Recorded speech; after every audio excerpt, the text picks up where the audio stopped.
کشمیر کے معاملے پہ سیاست کے بجائے تحمل سے کام لیا جائے.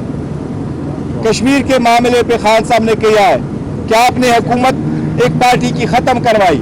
عوام ریلیف مانگ رہی ہے, مہنگائی سے لوگ تک چکے ہیں. عوام کے مطالبات بجائے اس کو صحیح طور سے ایڈریس کیا جائے. پاکستان تحریک انصاف عوام کے مطالبات کے ساتھ کھڑی ہے. عوام کا مطالبہ ہے بلوں سے ریلیٹڈ, مہنگائی سے ریلیٹڈ, ان کو ریلیف دیا جانا چاہیے. کشمیر بڑا ایک سینسٹیو ایشو ہے, اس پہ ایک اچھا موقع پانا چاہیے اور کشمیر کے عوام کو ریلیف دینا چاہیے جو ان کا حق بنتا ہے. جی پلیز. عدالت کے اندر آپ کی موجودگی کے اندر جو عمران خان ہیں انہوں نے جو 2 صفحات پر مشتمل جو بیان تھا وہ لہرا کر بتایا کہ یہ رجسٹرار سپریم کورٹ کا بیان ہے جس میں انہوں نے یہ بتایا کہ 35 ارب روپے جو ہیں اس کے اوپر مزید پروفٹ لگ چکے 13 ارب روپے. لیکن جو نیب ٹیم ہے انہوں نے اس کی تردید کی ہے. انہوں نے کہا کہ جو رجسٹرار سپریم کورٹ ہے وہ تو انہوں نے تو ابھی تک بیان ہی عدالت کے اندر جو ہے وہ قلم بند نہیں کروایا. دیکھیے آپ کے پاس جو گواہ کی سٹیٹمنٹ آئے ہیں, آپ لوگ وہاں بیٹھے ہوں, گواہ جتنے بھی آ رہے ہیں, مین سٹیٹمنٹ یہی ہے کہ یہ پیسے جو جہاں جمع تھے اس پہ تو obviously ایک پرافٹ بیئرنگ اکاؤنٹ میں ہوتا, اس پہ پیسے کتنے بنے اور کتنی اماؤنٹ بنی اور کس اکاؤنٹ میں ہیں یہ تو فیکچوئل ایشو ہے. وہ آئے ہوئے ہیں اور وہ وہاں موجود ہے, وہ پیسے موجود ہے. دس از ون تھنگ. جو ہمارا موقع پہ اور خان صاحب ایکچولی بتانا چاہ رہے وہ یہی ہے کہ فائنینشیل آفیسر آیا تھا یونیورسٹی کا اور جو سرکار کے باقی گواہ آئے تھے, 2 چیزوں کا بڑا ایڈمٹ کیا انہوں نے. پہلی چیز جو انہوں نے ایڈمٹ کی ہے وہ یہ ہے کہ اس ٹرانزیکشن سے سرکار کو لاس نہیں ہوا ہے. اور دوسری چیز جو انہوں نے ایڈمٹ کیا وہ یہ ہے یس خان صاحب کو اس سے کوئی فائدہ نہیں ہوا, نہ اس نے ذاتی فائدہ لیا ہوا.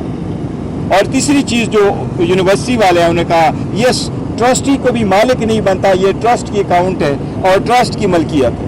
آج خان صاحب نے بھی آپ کو کہا کہ کیا شوکت خانم میری ملکیت ہے, کیا نمل یونیورسٹی میری ملکیت ہے. وہ آلموسٹ 1000 کنال پہ ان کی کنسٹرکشن ہو چکی ہے. اس لیے ٹرسٹی کبھی مالک نہیں بنتا, یہ اس کی ذاتی ملکیت نہیں بنتا. اس لیے خان صاحب نے کوئی فائدہ نہیں لیا. اس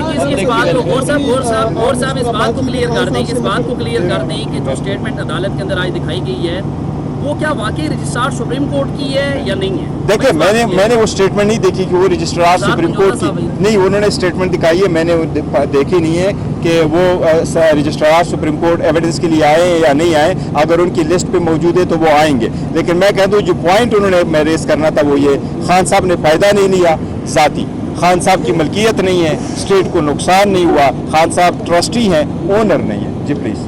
سوال یہ تھا کہ آپ نے مختلف باتیں کی, نون لیگ چاہتے ہیں کہ مذاکرات ہو, راز نواز صاحب نے کل کہا ہے کہ نواز شریف بھی تیار ہے, تو مذاکرات کے حوالے سے خان صاحب نے کیا کہا اور کیا بدل گیا؟ دیکھیں خان صاحب کی مذاکرات کے سلسلے میں آج بھی وہی پیغام ہے کہ میں پہلے کہہ چکا ہوں ڈائیلاگ ہونے چاہیے, لیکن ڈائیلاگ میں کر رہا ہوں, میں ڈیل نہیں کر رہا. اور جب ہم ڈائیلاگ کر رہے ہیں تو پاکستان کے لیے ہی کر رہے ہیں, نہیں ذاتی مفادات اور اناروں کے لیے کر رہے ہیں. اس بات کا ضرور ایک ہے کہ رانا ثناء اللہ نے جو اسٹیٹمنٹ دی ہے یہ اس بات کا موقف ہے کہ وہ ایک بھی چیز مان چکا ہے کہ یس خان صاحب ایک حقیقت ہے, پاکستان تحریک انصاف حقیقت ہے, پاکستان تحریک انصاف کی جو وکٹری ہے وہ ایک حقیقت ہے, وہ فائنلی یہ مان چکے. دس اے گڈ سائن کہ یہ انہوں نے یہ مان چکے. شیر افضل نے مشکل وقت میں پارٹی کو لیڈ کیا, 9 مئی کے بعد کوئی لیڈر سڑکوں پہ نہیں تھا, شیر افضل مروت صاحب تھے.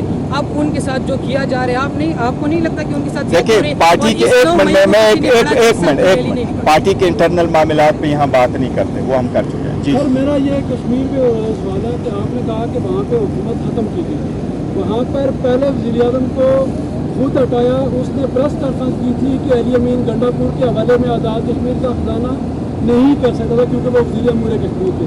دوسرے وزیر اعظم نے supreme court of Azad Kashmir کے خلاف کہا تھا کہ میں اس کے خلاف بیان دیا تھا جس پر وہ عدالت سے نااہل ہوئے تھے. اور جو تیسرے وزیر اعظم ابھی ہیں یہ لاہور عمران خان سے ملاقات کر کے اس کے بعد دیکھیں میں آپ کو یہ کہہ رہا ہوں ملاقات نہیں, یہ دیکھو بات یہ ہے کہ جو پہلے کیا اسٹیٹمنٹ دی ہیں وہ پولیٹیکل اسٹیٹمنٹ لیڈر ایک دوسرے کے خلاف دیتے رہتے ہیں, لیکن خان صاحب نے آج بھی آپ نے یہی کوشچن کیا تھا, لیکن جو مین مقصد خان صاحب کا پیغام لوگوں کو پہنچانا ہے وہ پبلک اس ڈیمانڈ کو سپورٹ کر رہے ہیں کہ یس مہنگائی بڑی ہے, غیر ضروری قسم کے لوگوں کو بل جا رہے ہیں. حکومت کو اسٹیپس لینے چاہیے تاکہ عوام کا وہ ایڈریس ہو, تو وہ جو ان لوگوں میں اضطراب پایا جاتا ہے اور جو تشدد پہ جو ساری احتجاج پہ مجبور کر رہے ہیں, وہ ان کا جو جواز ہے وہ ختم ہو جائے.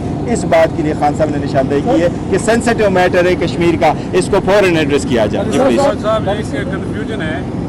خان صاحب نے اندر کمرہ عدالت میں ایک اسٹیٹمنٹ دکھائی.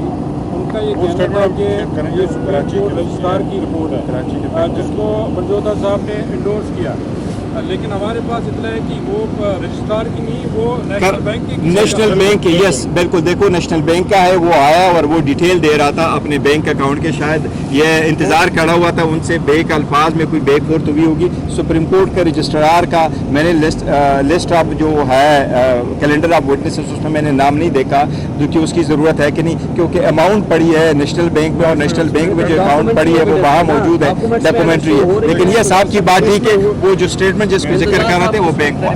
اس میں ہوا یہ ہے کہ جو سپریم کورٹ رجسٹرار نے پیسے انہیں اپنے اکاؤنٹ میں آنے کا انہوں نے ایڈمٹ کیا ہے, اور دوسرے نمبر پہ انہوں نے اس پیسے کو فردر انویسٹ کرنے کی جو ہے وہ بھی انہوں نے بتایا کہ انویسٹ ہوا ہے, اور اس انویسٹمنٹ کے نتیجے میں 13 ارب روپے کا بینیفٹ آیا ہے سپریم کورٹ کو. تو یہ چیز ریکارڈ پہ آئی ہے تھرو جو نیشنل بینک کے ہمارے کراچی سے ایک نمائندہ آئے تھے, ان کی اسٹیٹمنٹ کے تھرو.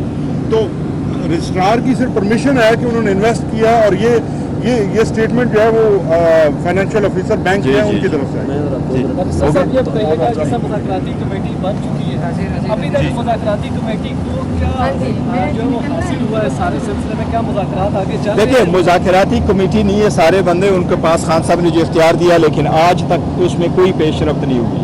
مذاکرات میں ڈائلاگ پہ آج تک کوئی پیش رفت نہیں ہوئی ہے, نہ کوئی اپروچ کیا گیا, نہ اپروچ کروایا گیا ہے, نہ کسی کا وہ ہے. اس لیے اگر کچھ ہوا تو ہم آپ کو ضرور اطلاع کریں گے کہ کیا پیش رفت ہوئی. Thank you so very much. ایک سوال لے لیں.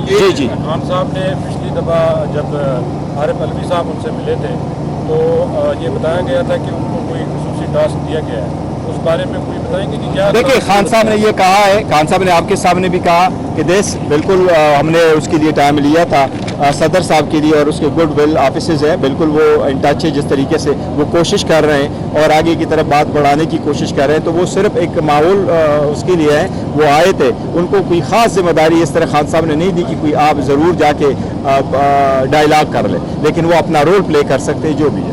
یہ میڈیکل کے بارے میں آپ کو بتا رہے ہیں, کورٹ نے ایک آرڈر کیا. خان صاحب کے میڈیکل کے اوپر جو کنسرن تھا ہمارا, پچھلے ہفتے بھی ایک آرڈر آیا تھا, جس آرڈر کے مطابق خان صاحب کا میڈیکل ایگزامینیشن اور ان کے جو ٹیسٹ ہیں وہ شوکت خانم اسپتال کے جو ہمارے ٹرسٹڈ ڈاکٹرز ہیں اور پیمز اسپتال کے جو ڈاکٹرز ہیں, کیونکہ رولز کے اندر پیمز اسپتال ہے, لیکن کورٹ نے یہ پرمٹ کیا کہ ہماری سیٹسفیکشن کے مطابق ہمارے جو اپنے ڈاکٹرز ہیں ان کے ساتھ مل کر ٹیسٹ ہو سکیں. اس کے اوپر پچھلے ہفتے ٹیسٹ نہ کروائے جا سکے, جس کے اوپر آج ہم نے کنٹیمپٹ آف کورٹ فائل کی, اور عدالت نے ہماری درخواست کو منظور کیا ہے اور کیٹاگوریکلی آرڈر فرمایا ہے, جس کے مطابق اسی رواں ہفتے کے اندر انہوں نے واضح لکھا ہے کہ شوکت خانم اسپتال کے ڈاکٹرز خان صاحب کے میڈیکل ایگزامینیشن کریں اور ان کے بلڈ ٹیسٹ لیں. امپورٹنٹ یہ ہے کہ بلڈ ٹیسٹ لیں, ان کے ساتھ جو ہے وہ پیمز کی ٹیم بھی شامل ہوگی, اور دونوں جو ہیں وہ اپنی اپنی رپورٹ جاری کر سکیں. بہت شکریہ.